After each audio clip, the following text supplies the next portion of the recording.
Force on a current carrying conductor in a uniform magnetic field. हमारा next topic है force on a current carrying conductor in a uniform magnetic field. इससे previous topic में हमने देखा था कि जब भी हम किसी कंडक्टर में से करंट पास करवाते हैं, मतलब करंट अप्लाई करवाते हैं, तो उसमें मैग्नेटिक फील्ड जो है वो प्रोड्यूस हो जाती है। लेकिन यहाँ पे उन्होंने थोड़ा सा इसको एलैबोरेट कर दिया है, इसमें थोड़ी सी चेंजिंग ये कर दी है, चेंजिंग नहीं एडिशन की है बल्कि, कि वही जो कंडक्टर है जिससे मैग्नेटिक फील्ड प्रोड्यूस हुई थी करंट पास करवाने से, उसको हमने एक एक्सटर्नल मैग्नेटिक फील्ड में रख दिया है। ये आप फिगर में देखें कि लेट्स सपोज ये हमारे पास एक कंडक्टर है, उसमें से जब हम करंट पास करवाएंगे तो मैग्नेटिक फील्ड जो है वो प्रोड्यूस होगी। वो हमने प्रीवियस टॉपिक में देखा था कि जितना करंट ज्यादा प्रोड्यूस अप्लाई करेंगे उतना ज्यादा करंट, उतनी ज्यादा मैग्नेटिक फील्ड प्रोड्यूस होगी, जिसको हमने राइट हैंड रूल की मदद से फाइंड आउट किया था। लेकिन यहाँ पे कहते हैं force on a current carrying conductor in a uniform magnetic field, कि हम करंट कैरिंग कंडक्टर को यूनिफॉर्म मैग्नेटिक फील्ड पर रखेंगे तो उसके ऊपर क्या इफेक्ट होगा, कौन सी फोर्स होगी, वही फोर्स जो है वो हमने फाइंड आउट करनी है। तो आप यहाँ पे देखें कि ये हमारे पास एक कंडक्टर है, यहाँ पे ये जो है ना, ये कंडक्टर शो किया गया है, उसकी लेंथ जो है वो L है, और वो हमने प्लेस की हुई है कंडक्टिंग रेल्स के ऊपर, इसको हमने नाम दिया है कंडक्टिंग रेल्स। तो ये उनके जो है ना, इसके अंदर एक एक्सटर्नल मैग्नेटिक फील्ड अप्लाई की गई है उस कंडक्टर के ऊपर, जो कंडक्टिंग रेल्स के ऊपर जिसने स्लाइड करना है। और कंडक्टिंग रेल्स को हमने जो है वो बैटरी के साथ अटैच किया हुआ है। ये आप देखें कि बैटरी के पॉजिटिव और नेगेटिव टर्मिनल, ये करंट की डायरेक्शन आपको दिखाई गई है। जैसे ही हम उस करंट कैरिंग कंडक्टर को एक्सटर्नल मैग्नेटिक फील्ड में रखेंगे तो ये जो कंडक्टर है ये रेल्स के ऊपर स्लाइड करना स्टार्ट कर देगा। इसकी स्लाइडिंग जो है वो डिपेंड करेगी कि हमने कितना करंट अप्लाई किया है या एक्सटर्नल फील्ड कितनी अप्लाई की है।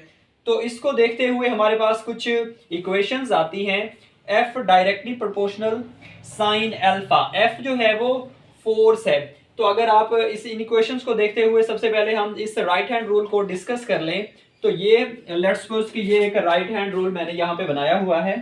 तो राइट हैंड रूल पे आप देखें, जो थंब है वो इंडिकेट कर रहा है करंट की डायरेक्शन को, और आपकी जो फिंगर्स हैं वो मैग्नेटिक फील्ड को, बी जो है वो मैग्नेटिक फील्ड है उनकी डायरेक्शन को शो कर रही है, और एफ जो है वो फोर्स है। फोर्स यहाँ पे जो है ना, फोर्स आपको इधर शो की गई है, लेकिन ऐसा नहीं है। फोर्स की डायरेक्शन जो है वो परपेंडिकुलर है, 90 एंगल बना रही है। मतलब कि जो ऑडियंस है, जो आप देख रहे हो, आपकी तरफ फोर्स की डायरेक्शन जो है वो दिखाई गई है।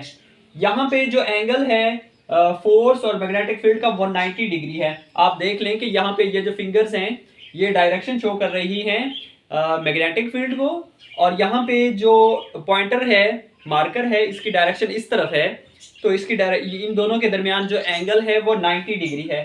F directly proportional to sine alpha, मतलब कि जो थीटा है, अल्फा जो है वो एंगल है between magnetic field and force.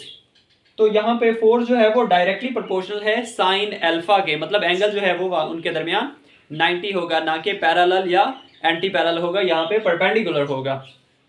और सेकंड इक्वेशन है F directly proportional to current, जितना हम करंट ज्यादा अप्लाई करेंगे, जितनी करंट की वैल्यू ज्यादा हम यहाँ पे देंगे, उतनी ज्यादा जो है वो फोर्स होगी, ये वाली फोर्स।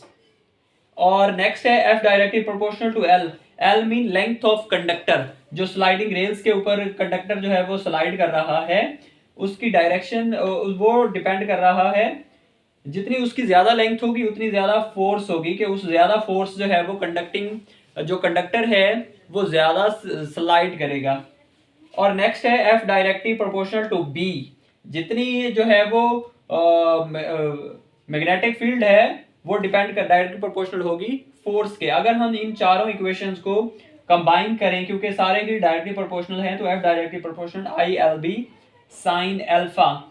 तो ILB साइन अल्फा, अल्फा जो है वो angle between magnetic field and force है। तो यहाँ पे अगर हम प्रोपोर्शनलिटी के साइन को रिप्लेस करें तो यहाँ पे इसकी जगह पे आ जाएगा K F is equal to KILB sine alpha. तो यहाँ पे K की वैल्यू जो है वो यहाँ पे हम रखते हैं 1, F is equal to ILB sine alpha हो जाएगा।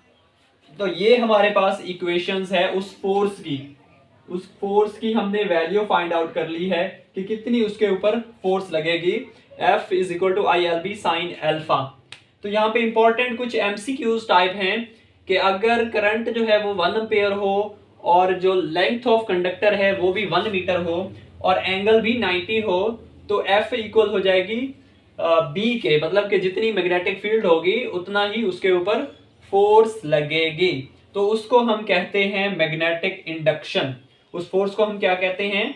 Magnetic induction. यहाँ पे मैग्नेटिक इंडक्शन की प्रॉपर डेफिनेशन भी बन सकती है। If we apply 1 ampere current on the length of 1 meter conductor and the angle between force and the magnetic field is 90, then this force is known as magnetic induction। तो उस force को हम क्या कहेंगे? मैग्नेटिक इंडक्शन का नाम देंगे। यहाँ पे मैग्नेटिक फील्ड का जो ऐसा यूनिट है वो है टेस्ला। मैग्नेटिक इंडक्शन का यहाँ पे उसका जो यूनिट है वो है tesla. 1 tesla is equal to 1 newton per ampere per metre. ये हमने फाइंड किया है इस इक्वेशन से। अगर हम इस इक्वेशन को दोबारा राइट करें, F is equal to ILB sine alpha. F is equal to ILB sine, यहाँ पे एंगल हम 90 रखते हैं तो साइन 90 हमारे पास 1 के इक्वल होता है, तो यहाँ पे आ जाएगा ILB। तो यहाँ पे हमने B के यूनिट्स निकालने हैं, तो F ओवर ILB। F का यूनिट है हमारे पास, फोर्स का यूनिट है न्यूटन, और एम्पेयर करंट का यूनिट है एम्पेयर, और लेंथ का है मीटर। तो इसको हम राइट कर सकते हैं Newton per ampere per metre. ये हमारे पास 1 tesla is equal to 1 newton per ampere per metre. तो यहाँ पे आप 1 टेस्ला की डेफिनेशंस भी आप यहाँ पे निकाल सकते हैं। 1 tesla is equal to the force of 1 newton on when we apply 1 ampere current on 1 metre length of a conductor, then we obtained 1 Tesla. So this is all about the force on a current carrying conductor in a uniform magnetic field.